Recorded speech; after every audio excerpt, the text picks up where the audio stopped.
Yesterday, New York Mayor, or should I say former New York Mayor, Rudy Giuliani, had this to say during the Trump campaign. In the 8 years before Obama, we have never had a domestic terrorist attack in the United States. At least a successful one. I'm just paraphrasing, but you get the idea. Now, to his credit, there has been one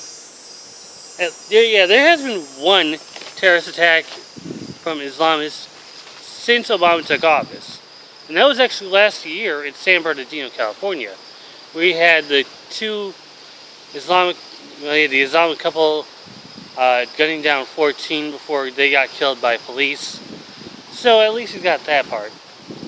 But wait, if I recall, what was that? There was one more event. Let's see. What was that event now? I know there was one before Obama, right? 9/11. 9/11, that's right. I mean, Rudy Giuliani, you were there! How could you forget the most iconic event that changed America? He says, the 8 years before Obama. Technically, 7 years before Obama, there was that attack. There was that attack that claimed nearly 3,000 lives.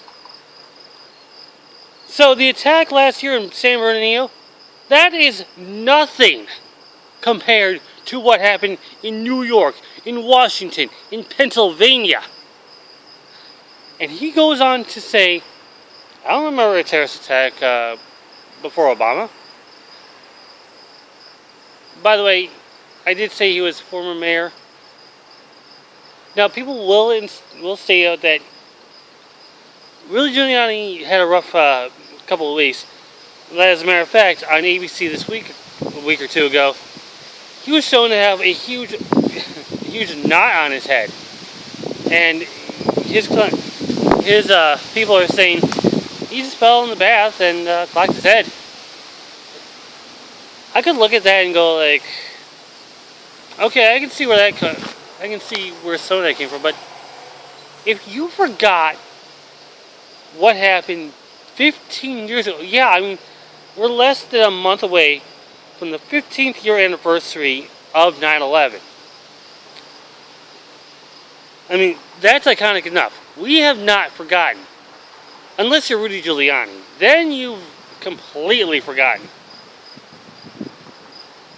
It is disgusting, it is insulting, and it is deplorable.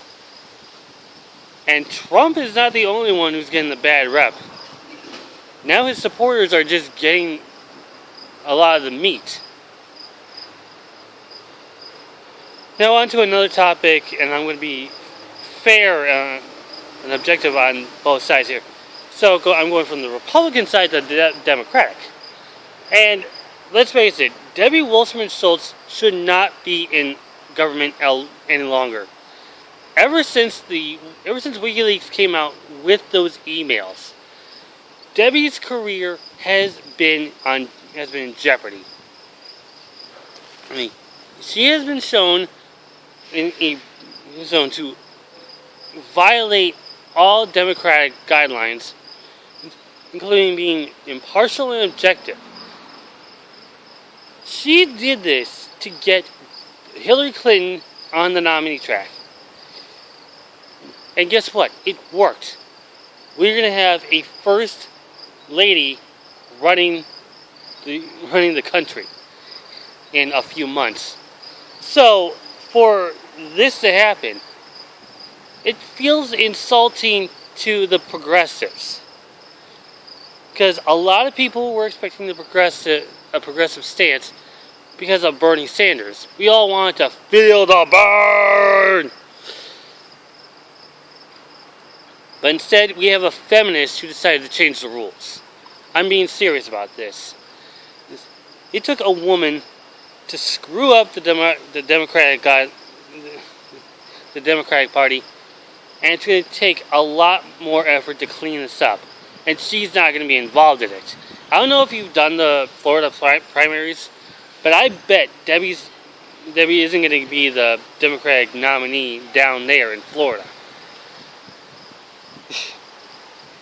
Which should help progressives a little. If anything, I might go Green Party. But that's me. I mean, a lot of people might go after Hillary Clinton just to make sure Trump doesn't get in. And whoever does become in office, I think I'm a little fearful of what might happen in the country.